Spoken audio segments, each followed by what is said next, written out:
We put a pan on, we're bringing that to a boil, and we've got a jar in there so we can sterilise that jar.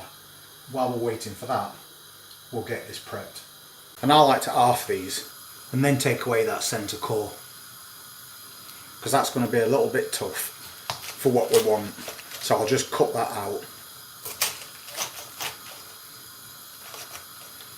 And we should be able to just peel that out. And that's took away the majority of that core. And what I like to do with these is to half them and then half that again, because then we can cut through it and get really nice thin pieces, but not too long.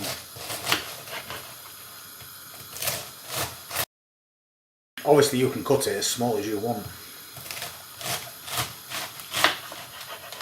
So I'm going to take that portion at the moment, which is only half of a half, so it goes a long way. We'll save that for later, and then I'll transfer that to a bowl. So now we can separate this all off a lot easier. So next I'm going to add some sea salt to that, and we'll give that a bit of a mix. This next part's optional, but I like to add a bit of red onion. So I'll cut away that rough, and then we'll slice this up quite thin. And that's plenty. We'll save that for the next jar. And we've had this jar in that boiling water for about 10 minutes, so that's sterilised now. And we also sterilise that lid. And you can use whatever type of vinegar you want. You can use balsamic vinegar, you can use malt vinegar, or you can use white vinegar. And I always find the cheaper option is white vinegar, so that's what I'm using today. And I'm just going to put a little bit in the bottom here, and then I'm going to add a teaspoon of sugar. You don't have to add the sugar, that's up to you. That's just the way I prefer to do it. And we need that to dissolve, so easiest way to do that is to pop it in that pan with that hot water in and just swirl it around a little, and it'll soon dissolve. So now we can start adding that cabbage.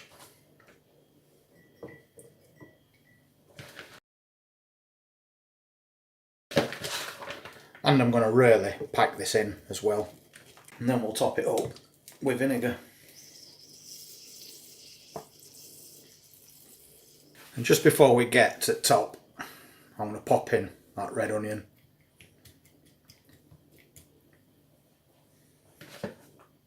And then just top it off.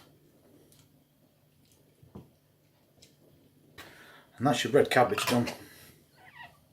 So make sure that lid's on nice and tight, and that should be ready to eat in about a week. There you go, quick, easy recipe, and we've got a nice big jar of homemade pickled red cabbage, and it looks amazing.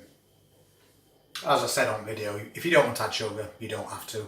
If you want to spice it up, you could add a little bit of chilli in there, but I'm trying to keep things as simple as possible. And this is going to be perfect on countless different meals. If you're interested in seeing what other things we're going to be doing with produce that we grow in his own garden, then please hit that subscribe button, press that notifications bell, and I look forward to seeing you then. Take care.